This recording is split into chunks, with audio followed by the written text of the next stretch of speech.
Hello students, last lecture में हमने glycolysis के बारे में पढ़ा, कंप्लीट किया उसको। आज हम उसी के आगे पढ़ते हैं। देखिए, ग्लाइकोलिसिस में जो अंतिम उत्पाद बना था पायरुविक अम्ल, पायरुविक एसिड, जो कि 3 कार्बन वाला था। और ये 3 कार्बन वाला पायरुविक अम्ल जो होता है ये अलग जगह, मतलब अगर हम वायवीय जीवों की बात करें तो वो माइटोकॉन्ड्रिया में चला जाता है पायरुविक अम्ल, और अगर अवायवीय जीवों की बात करें तो वो चला जाता है फिर कोशिका द्रव्य में और उसका ही वहाँ पे अपघटन होता है। तो पहले आज हम बात करेंगे कि जो वायवीय जीव होते हैं उनकी बॉडी में किस तरह से आगे की प्रक्रिया होती है। तो चलिए मैं इसको स्टार्ट करता हूं। ग्लाइकोलिसिस के बाद जो अगली प्रक्रिया है ये आती है संयोजक कड़ी, यानी लिंक रिएक्शन। ठीक है, तो अपन इसको स्टार्ट करते हैं। सबसे पहले है संयोजक क्रिया। संयोजक क्रिया का मतलब क्या है? देखिए, पहले मैं थोड़ा सा आपको एक हल्का सा इंट्रोडक्शन देता हूं। अपन जो भी खाना खाते हैं, ये जो ग्लूकोज है ये ग्लूकोज बदलता है पायरुविक अम्ल में, पायरुविक एसिड में। अब पायरुविक एसिड जो है ये जो पायरुविक एसिड है, अगर ये ऑक्सीजन के कांटेक्ट में आता है, अगर ऑक्सीजन के कांटेक्ट में आता है तो फिर ये माइटोकॉन्ड्रिया में एंटर कर जाता है, मतलब वायवीय जीवों की बात हो रही है। और अगर अवायवीय जीव है तो फिर ये कोशिका द्रव्य में ये वाली रिएक्शन इस तरफ से आगे बढ़ेगी। माइटोकॉन्ड्रिया में जाने के बाद ये क्रेब चक्र में एंटर करता है। क्रेब चक्र के साथ साथ यहाँ पे इलेक्ट्रॉन परिवहन तंत्र चलता है और फाइनली क्या क्या मिलता है? कार्बन डाइऑक्साइड, जल और एटीपी, ये सारी चीजें अपन को मिलती हैं। पर अगर ये पायरुविक अम्ल को ऑक्सीजन नहीं मिलती तो फिर वहां पे किण्वन होता है, फर्मेंटेशन होता है। और किण्वन में या तो लैक्टिक अम्ल बनेगा, लैक्टिक एसिड बनेगा, या तो इथेनॉल बनेगा। ठीक है, ये प्रक्रिया होती है। अब ये जो ग्लूकोज से पायरुविक एसिड का बनना है ये होता है ग्लाइकोलिसिस, जो हमने पिछली क्लास में पढ़ा। तो ये तो हो गया ग्लाइकोलिसिस। अब इसके बाद ये जो होता है पायरुविक एसिड से माइटोकॉन्ड्रिया में एंटर करता है, तो यहाँ पे एक लिंक रिएक्शन होती है, संयोजक क्रिया होती है। ये लिंक रिएक्शन जो होती है ये इन दोनों के बीच की कड़ी होती है। मतलब ये क्रेब चक्र और ग्लाइकोलिसिस के बाद और क्रेब चक्र के बीच में संयोजक क्रिया होती है, जो अभी अपन पढ़ने वाले हैं। ठीक है, तो संयोजक क्रिया के बारे में मैं पहले आपको क्रिया बताता हूं, मैं पहले आपको रिएक्शन बताता हूं और उसके बाद में फिर अपन उसके पॉइंट्स लिखेंगे। तो चलिए मैं यहाँ पे इसको आपको समझाता हूँ यही चीज। देखिए, ग्लाइकोलिसिस में आखिरी में बने थे पायरुविक अम्ल, 2 मॉलिक्यूल बने थे पायरुविक एसिड के। ये पायरुविक एसिड जो होता है ये बदलता है एसिटाइल को एंजाइम ए में। अब ये एक नया यौगिक, एक नया उत्पाद आया, एसिटाइल को एंजाइम ए। बस ये है कि पायरुविक एसिड में कार्बन कितने थे? 3। इसमें कार्बन होते हैं 2। कैसे होते हैं? क्योंकि ये जब क्रिया होती है तो यहां से एक कार्बन डाइऑक्साइड हो जाता है मुक्त, बाहर चला जाता है। ठीक है, इसके साथ साथ में NAD plus NADH plus H plus में बदलता है, और सिंपल अपन इसको NADH कह सकते हैं, NADH में बदलता है। अब देखिए यहाँ पे ये जो है पायरुविक एसिड ये बदल रहा है एसिटाइल कोएंजाइम में। 2 अणु इसके थे तो 2 अणु इसके भी हो जाएंगे, ये भी 2 निकलेंगे, 2 निकलेंगे, 2 निकलेंगे, 2 अंदर जाएंगे, 2 निकलेंगे। मतलब यहाँ पे 2 NADH2 का फॉर्मेशन हो रहा है। ठीक है, तो फाइनली ये है संयोजक क्रिया। इसको कराने के लिए जो एंजाइम लगता है उसको अपन कहते हैं पायरुवेट डिहाइड्रोजिनेज।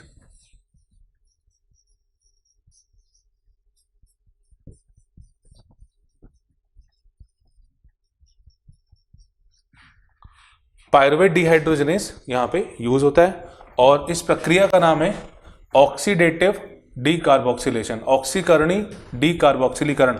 ऑक्सीडेटिव यहाँ पे NADH के कारण कह रहे हैं इसको, और क्योंकि इलेक्ट्रॉन का ट्रांसफर कराता है ये, और डीकार्बोक्सिलीकरण क्योंकि यहाँ पे कार्बन डाइऑक्साइड मुक्त हो रहा है। तो इस प्रोसेस को अपन कहते हैं ऑक्सीकरणी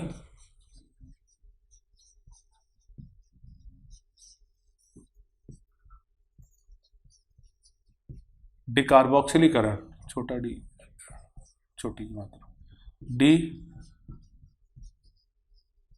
कार्बोक्सिलीकरण। तो ये इस प्रक्रिया का नाम है। और फाइनली क्या बन गया हमारे पास, एसिटाइल कोएंजाइम है। ठीक है, तो इस पे मैं कुछ पॉइंट्स यहाँ पे लिख दे रहा हूँ। देखिए यहाँ पे लिख देता हूँ। पहला पॉइंट तो ये कि संयोजक क्रिया, इसमें पायरुविक अम्ल से एसिटाइल कोएंजाइम ए का निर्माण होता है। तो ये तो और वैसे भी आप लिख सकते हैं, मुझे लिखने की जरूरत नहीं थी, पर फिर भी चलिए अगला प्रोसेस मैं ऐसे बता देता हूँ, आप पॉइंट बना के लिख लीजिए।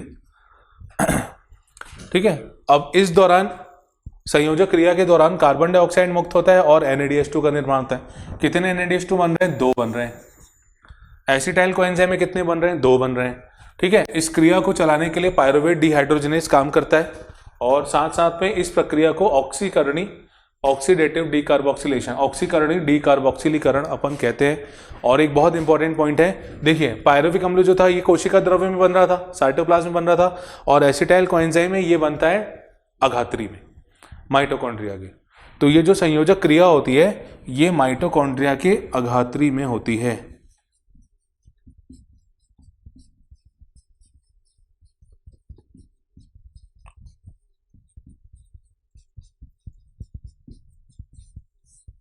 ये माइटोकॉन्ड्रिया के अघात्री में होती है।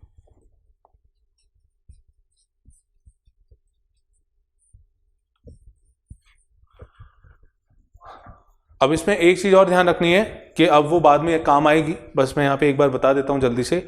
यहाँ पे क्योंकि 2 NADH2 बन रहे हैं, तो 2 NADH2 मतलब यहाँ पे 6 ATP का निर्माण इसके दौरान होगा। ठीक है, फिर जब क्रैब चक्र पूरा हो जाएगा तो अपन संयोजक क्रिया को ऐड करते हुए वहां पे 6 ATP जोड़ देंगे।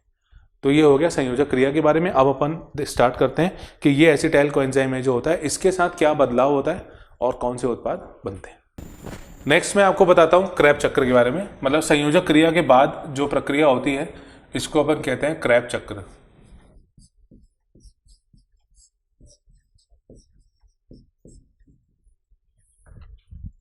ठीक है, क्रैब चक्र की खोज हेंस क्रैब के द्वारा की गई थी।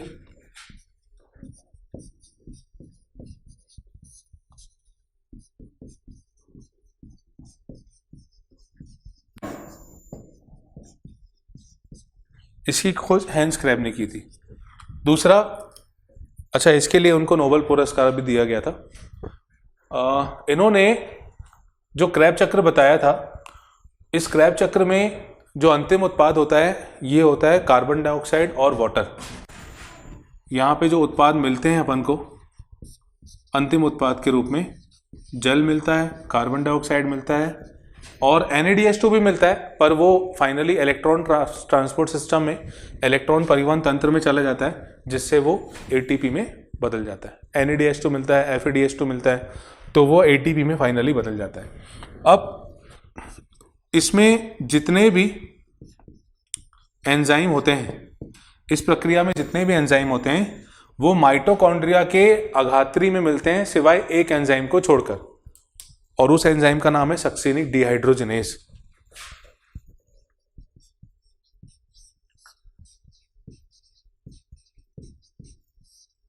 सभी एंजाइम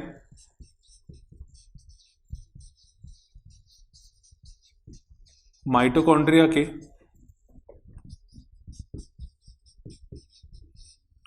अघात्री में मिलते हैं,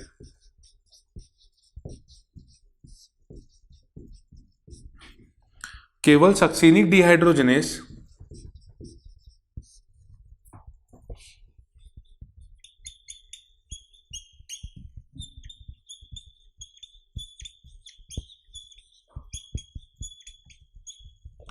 केवल सक्सेनिक डिहाइड्रोजनेज माइटोकॉन्ड्रिया की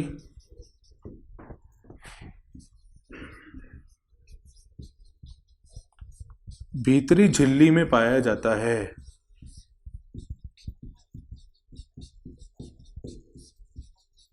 ठीक है, तो ये आप अच्छे से याद रखिएगा कि सक्सीनिक डिहाइड्रोजिनेज जो एंजाइम है ये भीतरी झिल्ली का भाग है, ये भीतरी झिल्ली में पाया जाता है। बाकी जितने भी एंजाइम होते हैं वो सारे के सारे कहाँ पे होते हैं, माइटोकॉन्ड्रिया के अगात्री पे। अब एक और चीज, इस चक्र का जो पहला उत्पाद है, पहला स्थायी उत्पाद जो है वो होता है सिट्रिक अम्ल, और उस सिट्रिक अम्ल में इसके अलावा, सिट्रिक अम्ल के अलावा भी कुछ ऐसे यौगिक होते हैं जिनमें 3 कार्बोक्सिल समूह मिलते हैं। ठीक है, क्योंकि पहला स्थायी उत्पाद सिट्रिक अम्ल होता है, इसीलिए इस साइकिल का दूसरा नाम है सिट्रिक एसिड साइकिल। तो मैं पहले ये पॉइंट तो लिख ही देता हूं।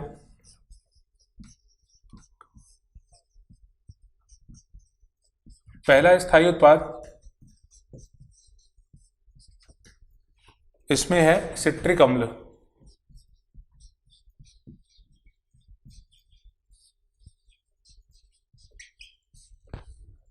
इसीलिए क्रेब चक्र का दूसरा नाम है सिट्रिक एसिड साइकिल, यानी सिट्रिक अम्ल चक्र।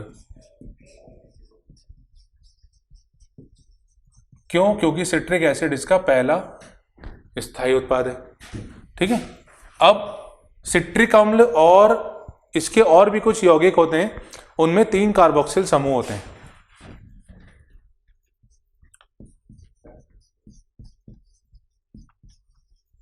सिट्रिक अम्ल,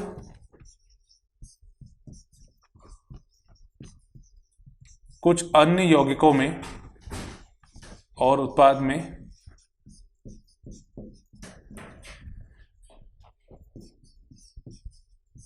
3 कार्बोक्सिल समूह होने के कारण, 3 कार्बोक्सिल समूह होते हैं,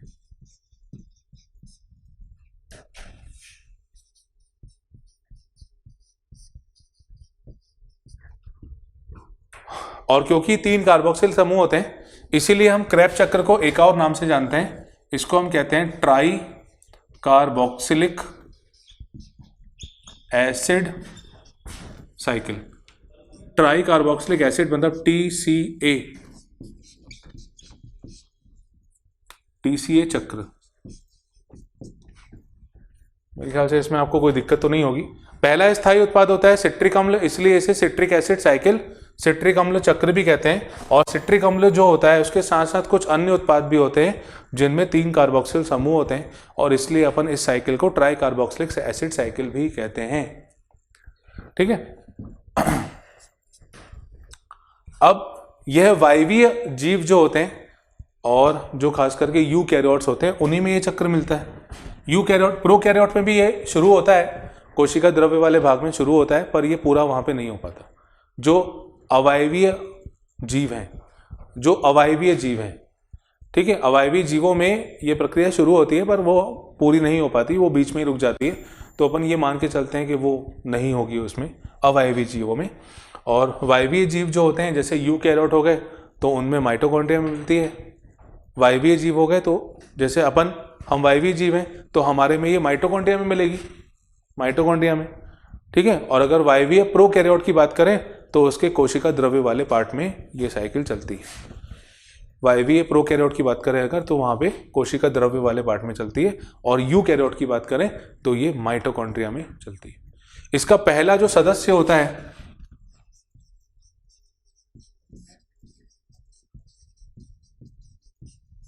ये पहला सदस्य इसमें होता है, इसका नाम है ऑक्सैलो एसिटिक एसिड, जो कि 4 कार्बन वाला होता है। ध्यान रखिएगा, पहला सदस्य की बात करो मतलब रिएक्शन को स्टार्ट करने वाला, साइकिल को स्टार्ट करने वाला, और पहला स्थायी उत्पाद, पहला स्टेबल प्रोडक्ट जो होता है वो सिट्रिक अम्ल होता है। ठीक है, तो ये सारे पॉइंट्स अपन ने क्रेब चक्र के बारे में देखे। अब मैं क्रेब चक्र की शुरुआत करता हूं। चलिए क्रेब चक्र को स्टार्ट करते हैं अपन। अब सबसे पहले मैं बताता हूं, देखिए कि जो ग्लाइकोलिसिस के बाद जो पायरुविक एसिड ग्लाइकोलिसिस में बना था और उसने संयोजक क्रिया से बनाया, क्या बनाया, acetyl coenzyme A, acetyl coenzyme A बनाया। ठीक है, अब ये साइकिल की शुरुआत करते हैं।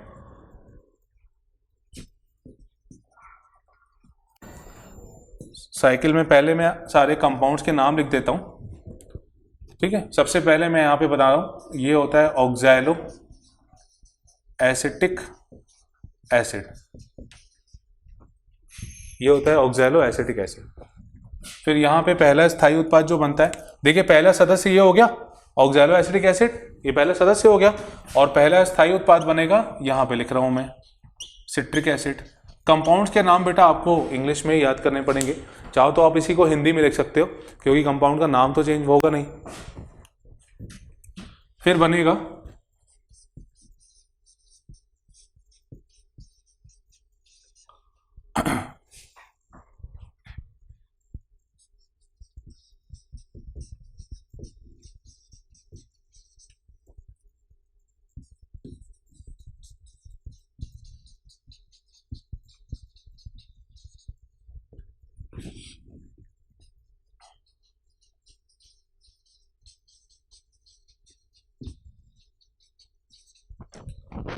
Citric acid, aconitic acid, isocitric acid, oxalosuccinic acid, alpha ketoglutaric acid.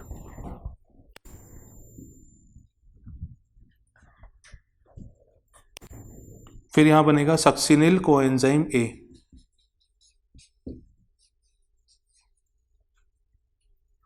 फिर सक्सिनिक एसिड,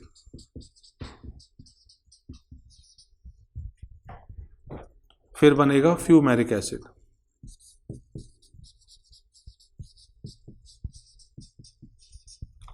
इसके बाद बनेगा मैलिक एसिड। तो ये क्रैब चक्र में बनने वाले प्रोडक्ट का सीक्वेंस। शुरुआत होती है ऑक्सैलो एसिटिक एसिड से, पहला स्थायी उत्पाद citric acid, aconitic acid, isocitric acid, oxalosuccinic acid, alpha ketoglutaric acid, succinyl coenzyme A, succinic acid, fumaric acid, malic acid, oxaloacetic acid. अब बच्चों सबसे पहला बहुत इंपॉर्टेंट पॉइंट, क्रैब चक्र का पहला स्टेप, पहला चरण क्या है? ये क्वेश्चन पूछा भी जा चुका है, 2 बार पूछा जा चुका है, गलती मत करिएगा। पहला स्टेप है acetyl coenzyme A oxalo acetic acid से मिलकर सिट्रिक एसिड का निर्माण करता है, मतलब ये स्टेप यहां से ऐसा जाएगा। Acetyl coenzyme A oxalo acid से रिएक्ट करता है और वो बनाता है सिट्रिक एसिड। सिट्रिक एसिड ऐसे बनता है, ठीक है।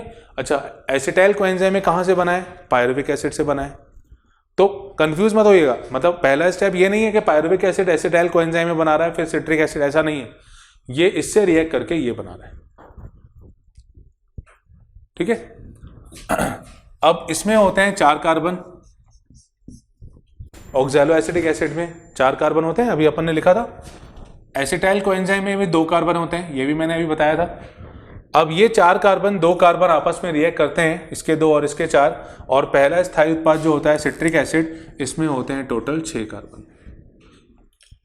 तो पहला कंपाउंड जो है सिट्रिक एसिड, उसमें 6 कार्बन प्रेजेंट है, ठीक है। अब इसमें बीच बीच में प्रोसेस आते हैं जो बहुत इंपॉर्टेंट है, और इसको मैं एक तरीका आपको बताता हूँ, एक शॉर्ट ट्रिक बताता हूँ आपको याद करने का, क्योंकि बीच के प्रोसेस किन चीज़ों का, कोई चीज़ें अंदर आ रही हैं, कौन सी बाहर जा रही हैं, इनको याद करना थोड़ा सा टफ हो सकता है।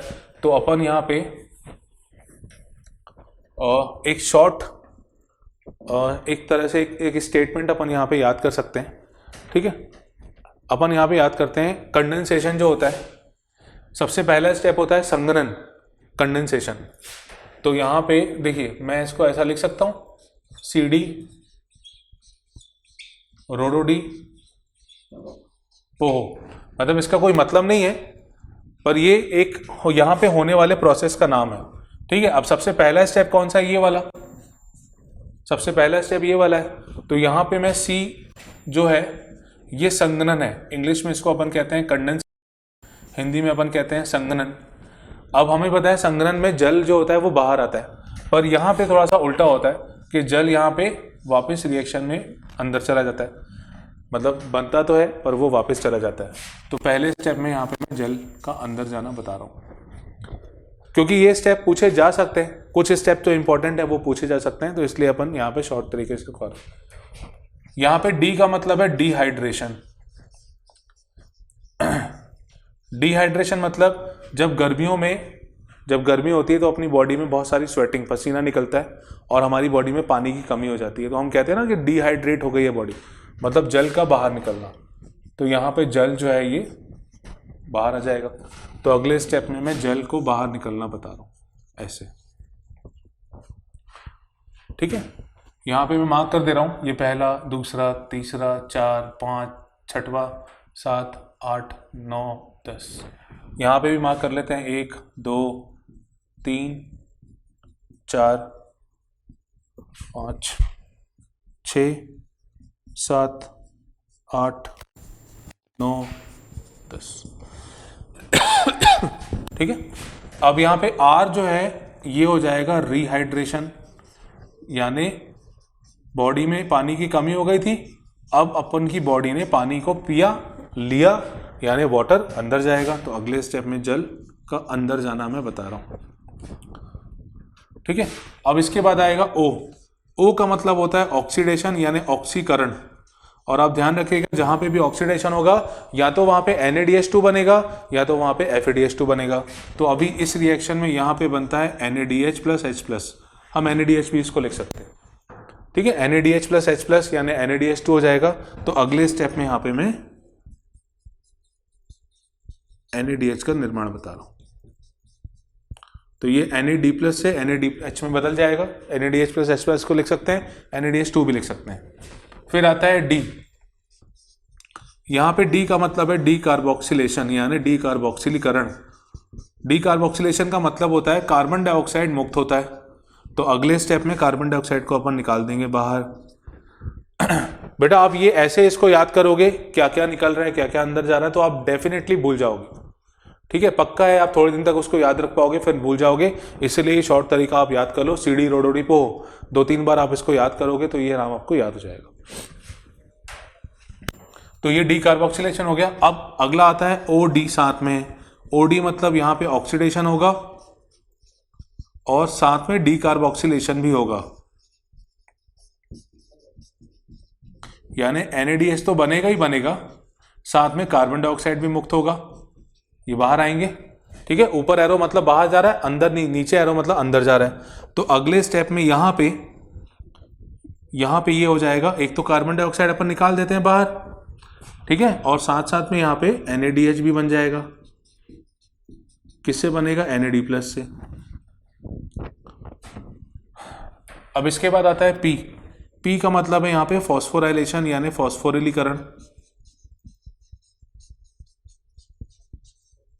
फॉस्फोराइलेशन मतलब एक ATP का बनना। तो यहां पे ATP बनेगा अगले स्टेप में। अब ये ATP कैसे बनता है, देखिए, सबसे पहले यहां पे बनता है GTP। जैसे ATP होता है वैसे GTP। कैसे? GDP से GTP बन रहा है, मतलब GDP मतलब ग्वानोसिन डाइफॉस्फेट। ग्वानोसिन डाइफॉस्फेट से ग्वानोसिन ट्राइफॉस्फेट बन रहा है। एक्चुअली होता क्या है बच्चों कि GTP जो होता है, ग्वानोसिन ट्राइफॉस्फेट जो होता है, ये तुरंत ये टूट जाता है, और ये टूटने के बाद ये जो GTP है वो GDP में बदलता है। पर वो जो टूटने के बाद एक फॉस्फोरस वो मुक्त करता है, तो वहां पर उपस्थित ADP, जैसे ये टूटा, तो टूटने के बाद यहां पे पहले से जो प्रेजेंट है ADP, ये इस फॉस्फेट को यूज करके तुरंत ATP में बदल जाता है। मतलब ये टूटेगा, GDP टूटेगा, और टूटने के बाद वो GTP बनाएगा। भाई यहां पे GTP, ग्वानोसिन ट्राइफॉस्फेट, जो ये बन रहा है, ये टूट जाता है, और जैसे ये टूटता है तो एक फॉस्फेट ये मुक्त कर देता है, और एक फॉस्फेट जैसे ही मुक्त होता है तो वहां पे उपस्थित ADP उस एक फॉस्फेट को उपयोग करके तुरंत ATP में बदल जाता है। अब क्योंकि GTP से एक फॉस्फेट निकल गया तो वो GDP में बदल जाएगा। ठीक है, तो ये प्रक्रिया, मतलब यहां पे हमें डायरेक्ट ATP का फॉर्मेशन हमें देखने मिल रहा है। तो ये यहां पे ATP, इसको अपन कहते हैं फॉस्फोराइलेशन। अब अगले स्टेप में ये P हो गया, फिर आता है O। O मतलब फिर से ऑक्सीडेशन। अब यहां पे ऑक्सीडेशन में FADH2 बनेगा। मैंने आपको बोला था ना, जहां पे ऑक्सीडेशन होगा वहां पे या तो FADH2 बनेगा या तो NADH2 बनेगा। NADH2 अभी तक बन रहा है, अब यहां पे FADH2 बनेगा। याद करने के लिए आप ध्यान रख सकते हैं, जहां पे F है वहां पे FADH2। तो अगले स्टेप में मैंने यहां पे बनाया FADH2। ये FAD अंदर गया और FADH2 बाहर निकल आया। ये हो गया। अब इसके बाद आता है H। H मतलब आता है हाइड्रेशन। हाइड्रेशन मतलब जल का अंदर जाना, ठीक है। तो अगले स्टेप में फिर से जल अंदर चला जाएगा, तो ये वाटर अंदर चला गया, और आखिरी में आता है फिर से O यानी ऑक्सीडेशन। ऑक्सीडेशन का मतलब होता है NaDH2 का बनना और NaDH+H+ का बनना। तो अगले स्टेप में फिर से NaD से NaDH और NaDH2 का यहां पे निर्माण होगा, ठीक है। तो ये मैंने आपको बताया क्रैब चक्र और उसमें बनने वाले जो बीच बीच में प्रोसेस हैं उनके बारे में। अब अपन यहाँ पे कार्बन की संख्या मार्क करते हैं। देखिए, सबसे पहले मैंने बताया था ये 4 कार्बन वाला होता है और ये 6 कार्बन वाला, मतलब 2 कार्बन 4 कार्बन से मिलकर पहला स्थायी उत्पाद जो बनता है 6 कार्बन वाला बनता है। अब ये यहाँ पे अगले स्टेप में कोई कार्बन तो बाहर आ नहीं रहा है, तो ये भी हो जाएगा 6 कार्बन वाला। यहाँ पे भी ऐसा कुछ नहीं है, तो ये भी 6 कार्बन वाला। यहाँ पे भी कुछ नहीं हो रहा, तो 6 कार्बन वाला। अब यहाँ पे कार्बन डाइऑक्साइड मुक्त हो रही है, तो कार्बन डाइऑक्साइड जब मुक्त होगी तो ये हो जाएगा 5 कार्बन वाला। फिर यहाँ पे कार्बन डाइऑक्साइड मुक्त हो रही है, तो ये हो जाएगा 4 कार्बन वाला। सक्सिनिल कोएंजाइम में 4 कार्बन वाला। फिर सक्सिनिक अम्ल, सक्सिनिक एसिड 4 कार्बन, फिर ये भी 4 कार्बन, ये भी 4 कार्बन, क्योंकि कहीं पे भी बीच में आप कार्बन डाइऑक्साइड तो मुक्त नहीं हो रही है, ठीक है। तो इस तरह से ये 4 कार्बन वाली पूरी। अब पूरी साइकिल में केवल एकमात्र 5 कार्बन वाला कंपाउंड है अल्फा कीटोग्लूट्रिक एसिड। ये अल्फा कीटोग्लूट्रिक अम्ल जो है ये 5 कार्बन वाला यौगिक यहाँ पे हम देख रहे हैं। अब अगर पूरे चक्र में, मतलब सिर्फ ये वाले चक्र वाले भाग में अगर मैं बात करूं कि कितने एटीपी बनेंगे, तो पहले मुझे निकालना होगा कि कितने NADH बनेंगे, कितने FADH2 होंगे और कितना ATP है। तो यहां पे मैं ATP कैलकुलेशन अगर मैं बताऊं आपको, ATP कैलकुलेशन के लिए पहले हमें देखना पड़ेगा NADH2 कितने हैं, ठीक है। तो यहां पे टोटल NADH कितने बन रहे हैं, ये टोटल बन रहे हैं 1 2 और ये 3। तो यहां पे 3 NADH बन रहे हैं। FADH2 एक ही जगह बन रहा है, एक FADH2 बन रहा है और एक ATP बन रहा है। ATP तो डायरेक्ट मिल रहा है यहाँ पे, ठीक है। अच्छा, ये यहाँ पे क्रियाधार फॉस्फेटीकरण हो गया। क्रियाधार फॉस्फेटीकरण मतलब जहां पे डायरेक्ट ATP बनता है, तो बाकी जगह तो NADH2 और FADH2 बन रहे हैं। तो डायरेक्ट यहाँ पे जो एक स्टेप ऐसा है जहां पे डायरेक्ट ATP मिल रहा है, ये है क्रियाधार फॉस्फेटीकरण। मेरे ख्याल से शायद 2020, जहां तक मुझे ध्यान है 2020 का ही पेपर था जिसमें पूछा गया था कि क्रैब चक्र में क्रियाधार फॉस्फेटीकरण कितनी बार होता है, तो उसका आंसर था 1 बार होता है, ठीक है। तो अब 3 NADH यहाँ पे बनेंगे, तो 3 NADH से कितने ATP हो जाएंगे टोटल, यहाँ पे हो जाएंगे 9 ATP, क्योंकि एक NADH जो होता है वो 3 ATP बनाता है। एक FADH2 से कितने ATP मिलेंगे, यहाँ पे 2 ATP मिलेंगे और एक ATP डायरेक्ट अपन को मिल रहा है, ठीक है। तो ये हो जाएंगे टोटल कितने, 12 ATP पर। देखिए, आपको मैं थोड़ा सा पुराना याद कराऊं, संयोजक क्रिया जो हो रही थी, संयोजक क्रिया में कितने पायरुविक अम्ल थे जो आगे बढ़े थे, 2। कितने एसिटाइल कोएंजाइम ये बन रहे थे, 2। यहां पे अपन ने लिखा है 1, मतलब ये 2 हमें यहां पे लिखना होगा, क्योंकि 2 एसिटाइल कोएंजाइम में एंटर करेंगे ना, ठीक है। तो हमें कुछ नहीं करना है, मतलब जितना जहां पे भी ये जो भी हो रहा है ना, ये सब डबल हो जाएगा, सब डबल हो जाएगा। ये पूरा का पूरा 2 टाइम्स हो जाएगा, डबल हो जाएगा। और जब ये डबल हो जाएगा तो हमने जो ATP निकाला है हम उसको भी डबल कर देते हैं। तो यहां पे 2 एसिटाइल कोएंजाइम ए के लिए,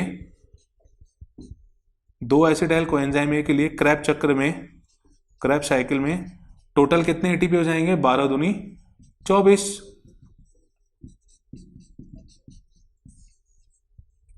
तो 24 ATP हमें इस चक्र से टोटल मिलते हैं, ठीक है।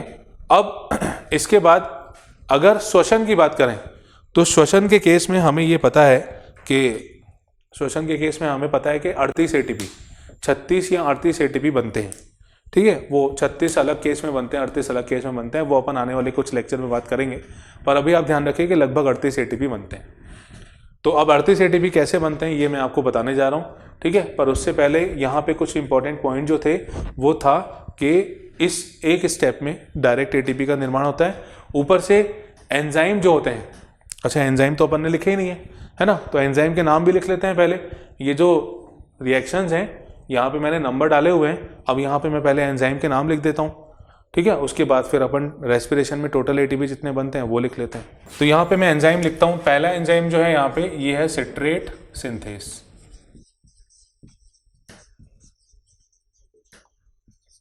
फिर यहाँ पे एकोनिटेस। एंजाइम वैसे इसके पूछे नहीं जाते, ऐसा मैंने अभी तक क्वेश्चन तो नहीं देखा जिसमें क्रेब्स साइकिल के एंजाइम पूछे गए, ठीक है। तो यहाँ हो गया सिट्रेट सिंथेस, एकोनिटेस, एकोनिटेस। फिर यहाँ आ जाएगा आइसोसिट्रेट, क्योंकि ये उत्पाद ये वाला यूज करेगा तो आइसोसिट्रेट, और NADH है तो डिहाइड्रोजिनेस, तो इसको अपन लिख देते हैं आइसोसिट्रेट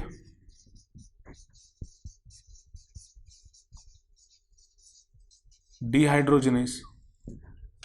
फिर इसके बाद कार्बन डाइऑक्साइड मुक्त हो रहा है तो ये आ जाएगा डी कार्बोक्सिलेज। सिंपल, बिल्कुल जैसे एंजाइम, जैसे जो चीज मुक्त हो रही है वैसे एंजाइम अपन लिख रहे हैं। फिर यहाँ पे आ रहा है ये डी कार्बोक्सिलेज हो गया। अब यहाँ पे NADH बन रहा है तो ये हो जाएगा अल्फा कीटो ग्लूट्रेट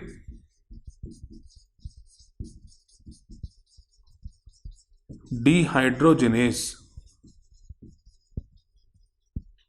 ये हो गया अल्फा कीटो ग्लूट्रेट डिहाइड्रोजिनेस, ठीक है। तो ये पूरा हो गया। अब यहाँ पे आता है थायोकाइनेस, सक्सिनेल कोएंजाइम है थायोकाइनेस, या इसको अपन सिंथेटेज भी लिख सकते हैं, क्योंकि यहाँ पे एक ATP यूज हो रहा है, सॉरी ATP निकल रहा है तो काइनेस। फिर यहाँ पे आएगा सक्सेनिक डिहाइड्रोजिनेस,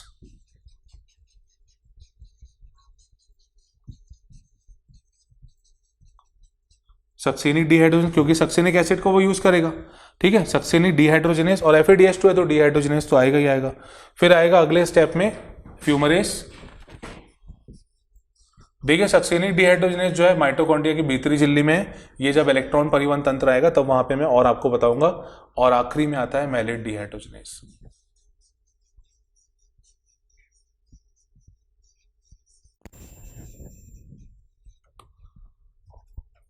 तो ये सारे एंजाइम्स हो गए क्रेब्स चक्र के। अब अपन बात करते हैं कि श्वसन में कितनी ATP यानी 38 ATP जो बनते हैं वायवीय जीवों में वो कैसे बनते हैं।